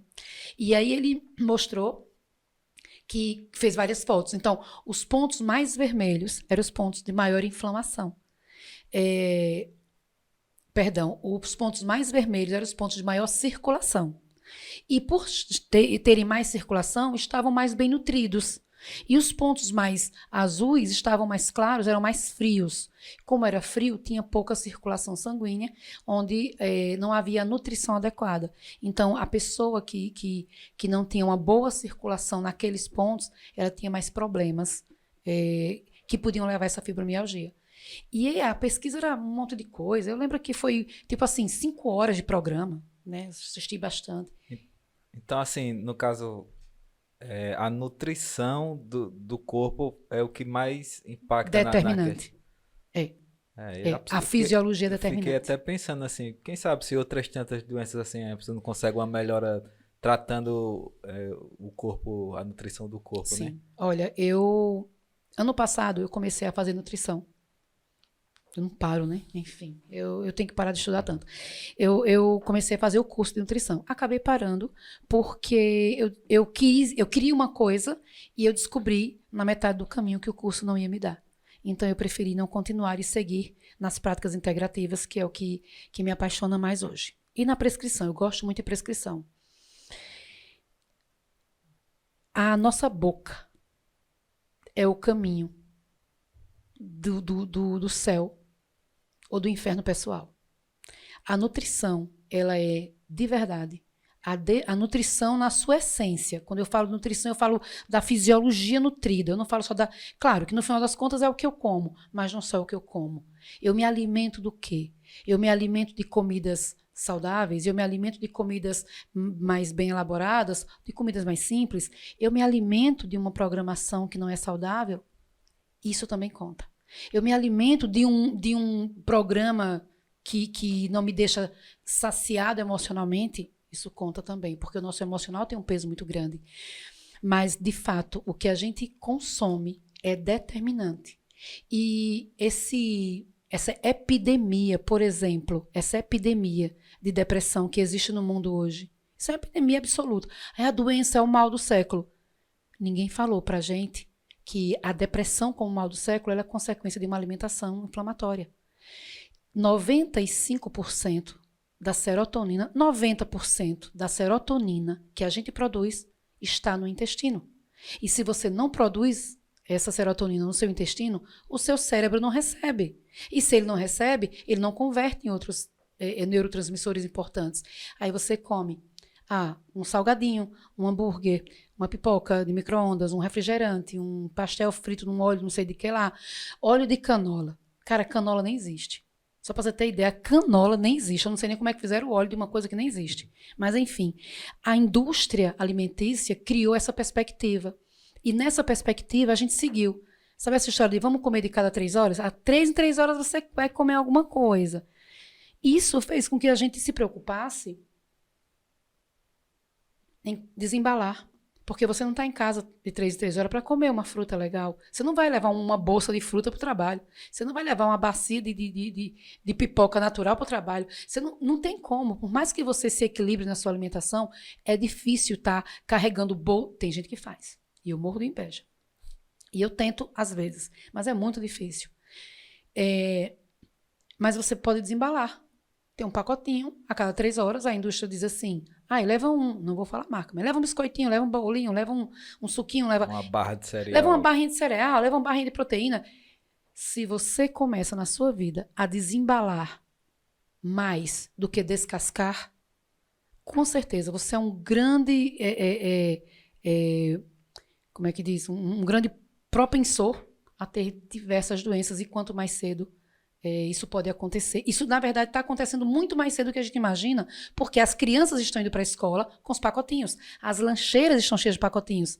De danoninho, de achocolatado, de biscoitinho. Eu fui pra festa da Malu agora, junina, e não tinha suco, só tinha refrigerante. Aí o pai tava revoltado lá. Não, porque não tem um suco aqui, sabendo que minha filha não toma refrigerante e tal. Exatamente. E eu acho que, né... E a gente está entrando numa discussão muito importante, porque hoje as crianças mesmo já recusam. Isso. Porque o açúcar é um negócio fantástico, A Malu não gosta, ela diz que tem gosto de xarope. Então ela não gosta de remédio. É bem isso. O meu sobrinho diz assim, não, tia, eu não gosto disso, isso faz mal para a saúde. Ele tem 6 anos de idade. Mas tem uma coisa também social no meio. Na nossa época, a gente passou, não sei vocês, mas eu passei décadas da minha infância até conseguir tomar o primeiro refrigerante. E tomar o primeiro refrigerante, naquela época, era uma sessão social, ascensão social. Então, assim, e além da cajuína, da tubaína, era uma Coca-Cola, Tá entendendo? Tinha Então, que estar na mesa do tinha, aniversário. era aquela coisa, né? E você percebe que está muito ligado à emoção e ao saudável e à alegria, que não é. Aqui até teve uma lei, a Coca-Cola usava muito isso de energia, e eles proibiram, né, de usar a palavra energia e tal, já Sim, por causa da porque isso questão, estimula, isso estimula. E na verdade tem energia porque tem a cafeína. Mas o açúcar é um depressor do sistema nervoso central. Aí o cara toma um copão, aí dá aquela alegria, aquele arroto. Mas Desce aí, dali a pouco, puf, cai o sistema. uma dúvida assim, é fácil a gente ter uma alimentação do dia a dia que consegue suprir todos Não, os nutrientes? não. Mas já começa aí, que não Não. é fácil. Só para você conseguir isso, você tem Não. que se programar de um jeito. Isso, eu acho que a maior dificuldade hoje é como aquela história, a gente tem muita coisa transgênica, tem muito agrotóxico, tem muita coisa que torna difícil. Por exemplo, como eu falei do magnésio, a gente tem um Brasil pobre, de solo pobre. Então você vai ter que suplementar. A questão é que se você suplementa, e eu passei por isso algumas vezes, se você suplementa o magnésio, você vai ficar bom. Veja, a diferença do remédio para o suplemento é esse. Os suplementos adequados, sendo consumidos com uma orientação adequada, com uma pessoa que entende e que vai saber o que é bom para você. Quando você consome, aconteceu comigo numa consulta com o endócrino, e ele quis insinuar que o magnésio não fazia essas funções.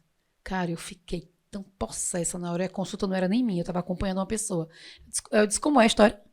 Aí eles, não, porque vocês aí com essa história que agora o magnésio está salvando o mundo. Por que a maioria dos suplementos não são bem vistos pelos médicos ultrapassados? A gente pode falar que é ultrapassado sim, porque o cara atual hoje uma amiga veio me falar de uma endócrino que ela foi em Maceió, espetacular. Quando ela começou a descrever a consulta e o que a médica passou, eu disse, cara, eu não conheço essa mulher, mas essa mulher é incrível. Não é só porque ela segue uma linha que eu penso que é importante, mas ela é uma endócrina, ela é formada para isso e ela tem uma visão totalmente integrativa. Mas se você consome o seu magnésio todo dia, se você consumisse 2 gramas de vitamina C por dia, os brasileiros de um modo geral, a gente ia reduzir a fila do SUS em 70%. Imagine. Só que a indústria farmacêutica, ela vive disso. Você imagine, se eu disser assim, olha, a partir de hoje, toda a população vai consumir 500 miligramas de magnésio diários e 2 gramas de vitamina C por dia. Gente, é 70%, no mínimo, das filas do SUS reduzidas. Isso vai detonar com a indústria farmacêutica e a briga fica grande. Tem umas histórias também com enzima, né? Enzima Q10, se Ah, não me engano, sim, né? é. Que falam que também ajuda. Fantástica. Agora, principalmente bastante. pós-Covid, né? Pós-Covid a gente chama de coenzima Q10, né? Chama COQ10. E aí, como prescritora, eu sugiro que não seja a coenzima Q10, mas que seja direto à substância mais biodisponível que a gente fala, que é o ubiquinol.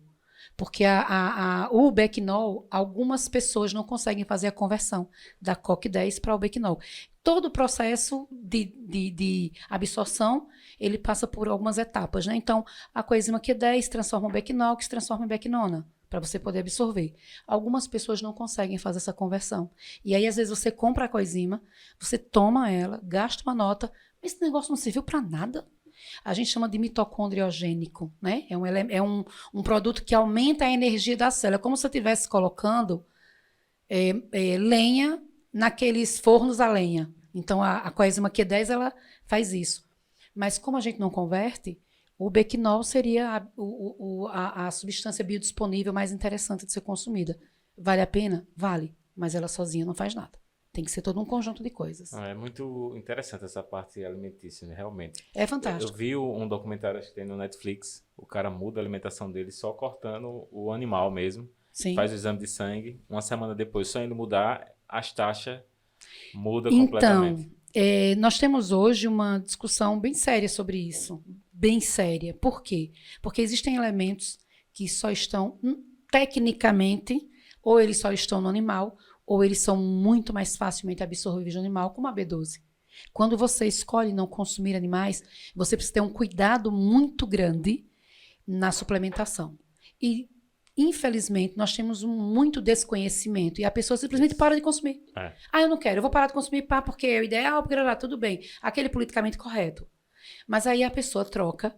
E isso é uma questão que é extremamente pessoal. A pessoa que tem que amadurecer isso nela. Ela resolveu, por qualquer questão social, não consumir carne Mas aí ela vai comprar no mercado um ultraprocessado de planta, de vegetal, que parece carne, né? Esses dias, eu comentei hoje que eu comi uma carne de jaca.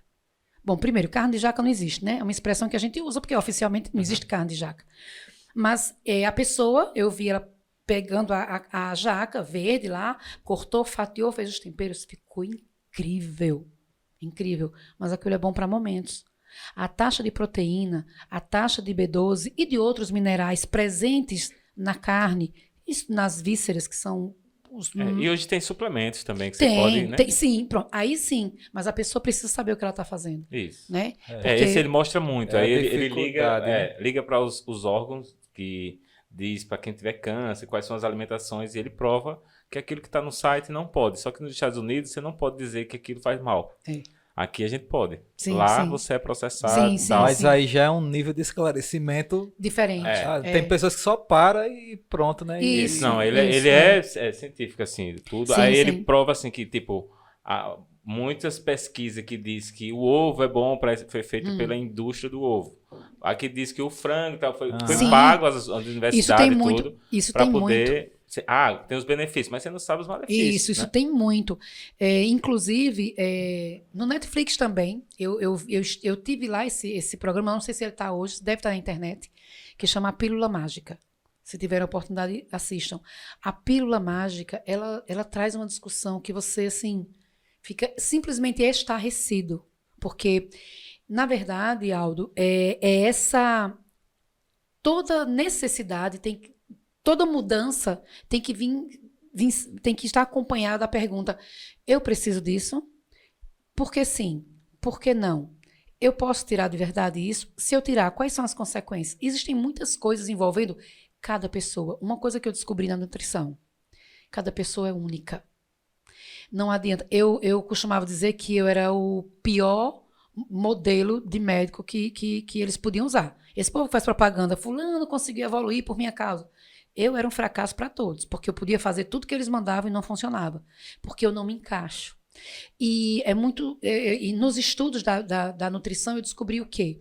Eu descobri que a maior parte dos elementos eu consigo atingir cerca de 80% da população, mas a gente não pode apenas trabalhar com os 80%.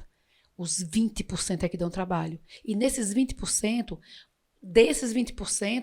mais de 70% dão trabalho. Porque são as minúcias. E a minúcia é o elemento que falta. Mas por que dá certo para fulano e não dá certo para mim? É muito individual, né? A bioquímica. Totalmente individual. A nutrição, ela é um processo individual. Cada pessoa tem que descobrir o que a gente sabe. Que açúcar não é bom para ninguém. E que glúten é inflamatório. Eu fiz uma marca da Renata Marinho. E eu achei muito interessante que ela... pela sua saliva, né? Ela manda para um laboratório nos Estados Unidos e ali ela o sabe teste genético. Se você vai... Qual é o melhor, qual é o pior, se você tem tendência a ficar obeso, se a sua filha tem... É muito interessante aí, porque é bem específico, né? Há 3 anos, há uns 3 ou 4 anos atrás, um teste desse era R$3.000. Hoje você consegue fazer um teste genético por R$500, R$600, depende da empresa. Aproveitando esse gancho aí que o Aldo falou, a gente já sabe que manter o corpo nutrido com tudo, a gente sabe que não é fácil. Não. Mas ter um diagnóstico assim de como tá a sua questão é acessível, é fácil? Como é que é relativamente fácil, porque existem alguns elementos que são de base. Então, por exemplo, a minha vitamina D3, que não é vitamina, é hormônio, eu tenho que saber quanto ela tá.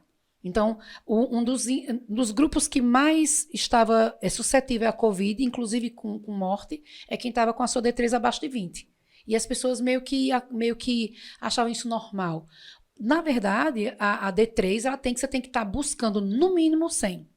No mínimo 100. Se você passar disso, melhor ainda. Quem tem doença autoimune tem que passar. Mas pelo menos 100. Aí você faz uma D3.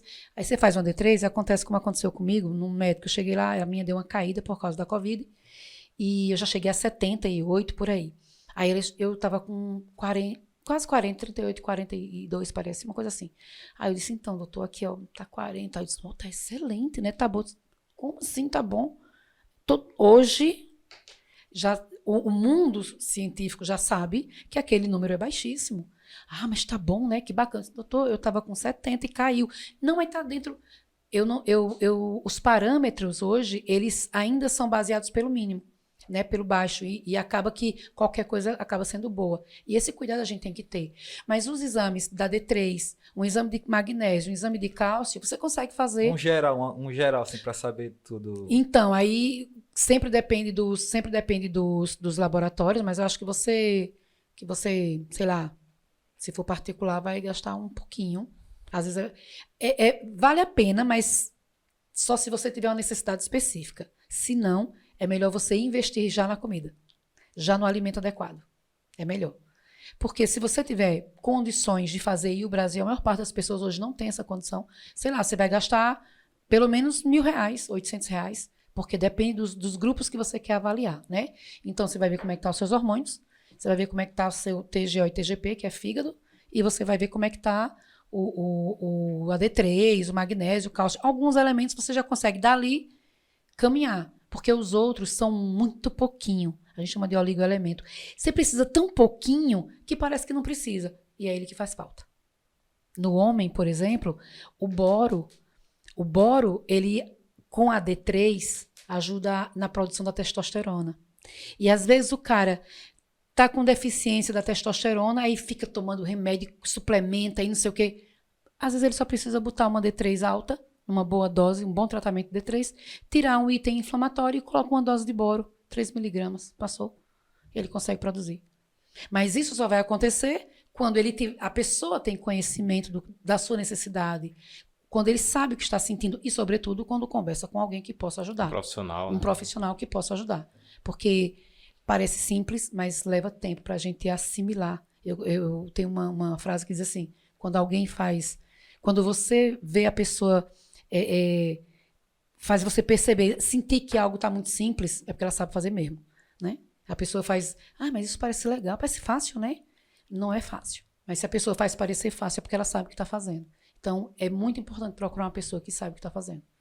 Isso vale a pena. E enquanto é jovem, tá? Porque se você, dos 25 para os 35, você já consegue garantir um 50 aí novo, bacana. Só tem esse ano, então.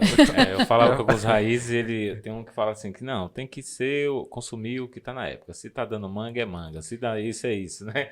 Só que essa mistura de raças e tudo, porque eu acredito muito nisso também, se fosse uma raça única. Mas só que a gente teve uma mistura, então a gente já se misturou com o chinês. Então, o que é que tá dando lá agora nessa época na China? Eu lembrei também, tu falou isso, agora eu lembrei de uma coisinha que eu queria perguntar. No caso, o problema que você teve, a fibromialgia, ela é genética ou pode... Não, então, a fibromialgia, existem tendências genéticas, né? Existem genes, mas o aparecimento da doença está muito mais relacionado a fatores externos e de comportamento. A gente chama de epigenética. Esse comportamento, que comportamento? O comportamento alimentar, o comportamento emocional, a sua vida, o seu dia a dia, ele vai dizer, com tudo que você faz, é por isso que o teste lá, genético, você pega a saliva, na saliva estão as suas células, faz o teste genético, você vê lá todos os genes.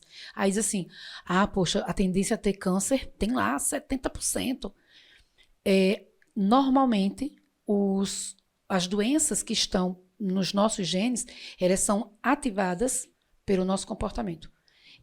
Comportamento nutricional, né, emocional, social. Se a gente cuidar da maior parte desse posicionamento que a gente leva para a nossa vida no dia a dia, a maioria das doenças não aparece. Geneticamente, elas se manifestam com muito menos força do que de forma epigenética, que é o nosso comportamento diário. Mais uma vez passa por uma alimentação. Aí você se alimenta bem, mas você tem que dormir bem, mas você tem que consumir menos álcool, mas você tem que consumir... O ideal é que nem consuma, né? Enfim, mas essas questões, assim. Muito massa, uma aula, uma consulta, tudo. E pra gente ir finalizando já aqui, o que você daria de dica, de conselho para quem quer entrar nessa parte da ciência, de fazer doutorado, mestrado, de não desistir? O que é que você... mensagem você daria para quem está começando agora a finalizar aí a graduação? O que eu posso dizer é o seguinte, não vai ser fácil, é um caminho estreito, é um caminho difícil, mas é um caminho que vale muito a pena. Já que o conhecimento liberta, cada um tem que buscar a sua libertação. Normalmente você vai ter as dificuldades de quem não está disposto a lhe acompanhar, porque quanto mais estreito é o caminho, menos companhia você tem. Mas o que você consegue construir, não só de título, porque o título é importante, sim, o título ele vai trazer para você um mérito, mas o crescimento pessoal, o crescimento emocional, como pessoa, o que você consegue produzir como pessoa, vale muito a pena. Então, assim, o estudar tem aquele princípio da verdade. Você conhece a verdade e a verdade te liberta. E não é a verdade do outro, é a sua verdade. Quando você conhece a sua verdade, e a sua verdade é como um caminho. A gente só constrói o caminho caminhando. Muito bem. E como é que acha as suas redes sociais? Como é que está? Então, Instagram, Janice Arapiraca, né? Basicamente. Eu não estou muito mais em Facebook. Eu tô entendendo que o Twitter está virando uma guerra. Então, eu estou um pouquinho assustada com o Twitter. Eu estou um pouco afastada dele. Então, hoje eu só uso mais o Instagram mesmo. Eu tenho um Instagram de Janice Arapiraca, que é o meu padrão. Eu misturo tudo lá, né? Tenho que pegar umas aulas com meu amigo Aldo. Mas, assim, eu misturo tudo lá. Eu gosto de colocar tudo lá. Eu sou muito eclética, excessivamente às vezes. Mas eu tenho um também que é o doutora Janice Gomes, onde eu estou começando a construir uma perspectiva nas práticas integrativas, no suporte nutricional, nas dicas, e tá lá. E aí... Vou colocar aqui nas descrições, para quem quiser, né, seguir a Janice. Sim. Né, Botem mesmo que eu quero seguir lá, que eu não quero perder nada. E muito massa, brigadão, Janice. Nossa, eu que agradeço a oportunidade, sim. É ímpar para mim, fiquei muito feliz. Sucesso no seu podcast, espero que dê tudo certo. Tá aqui também de Portas Abertas, o Arapiraca Podcast do William. Amém. Vocês também que quiserem tirar o projeto do papel, procura aí o Arapiraca Digital, o Arapiraca Podcast, ou o William, que também vai estar aqui na descrição, ou eu, cs.aldo no Instagram, no YouTube é Aldo CS. E Arapiraca Digital, a gente tá misturando tudo. Então a gente tem esse espaço aqui. Sim, que bom. E também tem assessoria para quem quer também abrir um podcast, né, William? É isso aí. Só entrar em contato. E é muito massa ver também essas pessoas que querem distribuir. Quando eu fiz a entrevista com o Hermeto Pascoal e ele dizendo se eu pudesse eu pegava um avião e jogava música para as pessoas. Isso, coisa que eu acho que é isso, né? Jogar conhecimento, jogar... E é isso, a nossa ideia também é trazer pessoas que são marcas. Eu considero você uma marca na ciência, como professora, muito amiga, há muitos anos aí. Sim. A gente se junta ali, o Clube do Bolinha, você se junta ao Clube da Ciência, você verdade, é a Jana ali. Verdade. Mas muito massa, obrigado pela aula, pelo tempo que está aqui. Estou à disposição sempre. E tamo junto. William? Não, assim, só para finalizar também, lembrei, o Cortella fala, né, que a nossa vida é muito curta, né, para ser pequena. Uhum. Aí qual é o seu legado, né, o que é que você vai deixar? Sim. Então, eu consegui ver nesse nosso bate-papo o legado que a Janice está deixando e veio se preparando, né, esse tempo todo para ser como uma doutora. Eu acredito até que a função maior é essa, é deixar um legado para as outras pessoas, né, com o estudo. Muitas pessoas não conseguem ter a cabeça de se enfiar no estudo por tanto tempo. Sim. Eu mesmo não consegui até hoje, mas tem que ter essas pessoas que têm esse foco, né, de conseguir chegar a ser doutor. E eu acho que a importância é essa. E que bom que elas estão tendo essa predisposição de passar para as pessoas, né, através de um podcast desse aí. Eu acredito que vai ser muito rico esse podcast dela. Muito Amém. Bem. Amém. Vai sim. Já tô vendo, já vou ouvir. E tamo junto. Mais um episódio está no ar. E a um passo à frente, você não está mais no mesmo lugar. Valeu. Yeah.